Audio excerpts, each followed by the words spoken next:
I think I could just end the video right here and you'd understand why I hate these things so much.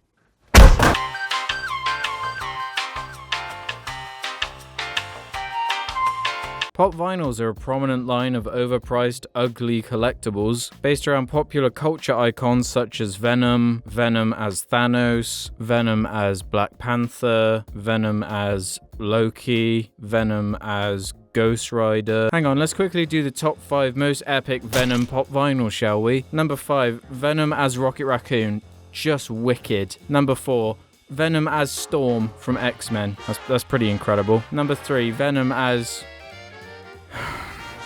Deadpool. The design of these things is loosely based on the Chibis or Chibis movement. The way you pronounce it depends on where you come from. Which is a Japanese art style where you draw characters with huge, bulbous, swollen, overly large, grotesque heads with gargantuan eyes and a tiny, spindly little body. Sort of like baby proportions in a way. You're supposed to look at them and think, oh, that's a cute version of my favorite character.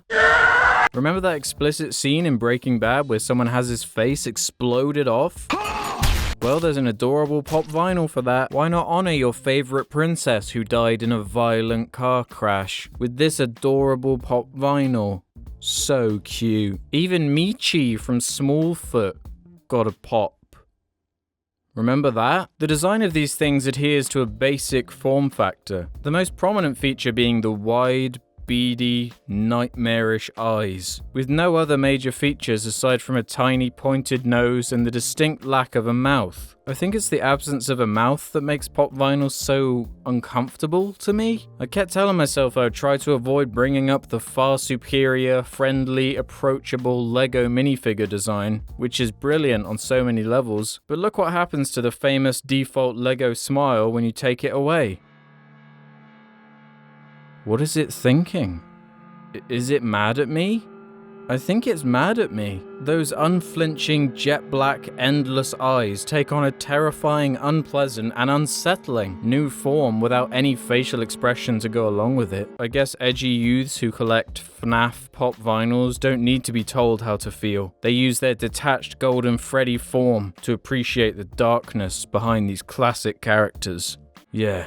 I'll make Mummy and Daddy pay if they ever come into my room again without knocking. When you strip away the defining, recognizable traits of these famous characters from pop vinyls, you can really see how terrible these things look. But the only half-decent ones are where they quite literally couldn't accomplish the recreation of the character without obscuring or completely redesigning the horrific and restricting pop vinyl art style. Some of the designs are so hilariously incompetent that I can't believe they got past the concept phase. One of my least favorites is this appalling Buzz Lightyear one. You know, the character whose smug smile is essential to his visual design, to the point where nearly every single product based on the character that has ever been produced in the history of anything ever made based on Toy Story has his cheeky little smile included, specifically and intentionally. Even this horrendous USB stick did a better job at capturing Buzz. Why would I want to collect something that robs the personality away from the character? The very thing that made me connect and attach myself to them in the first place. Wait, maybe they leave it blank so you can put whatever you want there.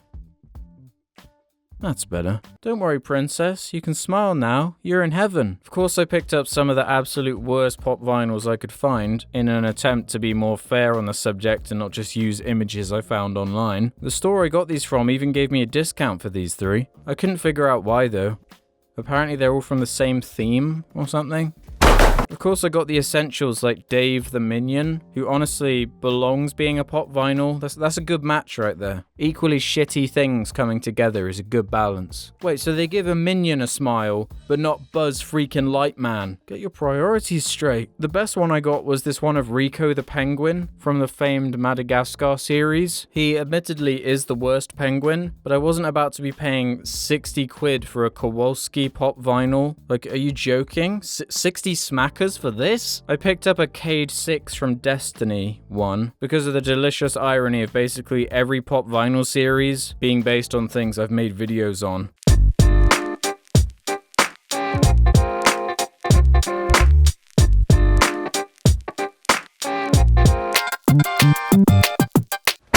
so many layers of hatred is stacked on top of each other here. It's glorious. I only got this one of Ramon from Cars because the picture on the website looked so shit that I had to see if it was real or not. Unfortunately, it's not quite as bad in person, but again, they randomly didn't give him a mouth. Why does Brian Griffin get a mouth, but Ramon from Cars doesn't? Have some consistency, you useless twats. Don't worry, Ramon, I'll sort you out. There you go, mate. The final one I chose was a Cowboy Bebop one of Ed and Ein, mostly because it comes with a Corgi, which I wanted to compare the accuracy of. The Corgi's pretty terrible, but the Ed figure isn't even bad, because they gave her signature facial expression. They really did Buzz Lightyear so dirty, man. Of course, this is the part of the video where I inform you that the shit thing I'm talking about is obviously getting a shit movie based on it. Yeah, the Pop Vinyl movie is being developed over at Warner Bros., which is supposedly a live-action / animated hybrid, which is only being made because of the surprise that was the Lego movie. Now, I guess it wasn't the fact that the Lego movie was brilliantly written and directed by a talented pair of artists. No, it was only a success because they based it on something recognizable. And that way it's a win-win for the studio because they can sell more merchandise. I really hope that this doesn't end up happening, but we still got the Emoji Movie, and it made loads of money. So you can probably expect an angry video talking about a Pop Vinyl movie in the future. Some of you may call me a hater. Some of you may call me a Lego fanboy. But that doesn't change the fact that Pop Vinyls suck pretty hard. Really hard. Pretty majorly, in fact. Why not be an adult and collect something, I don't know, actually mature, like Star Wars Lego, or something equally cool like that?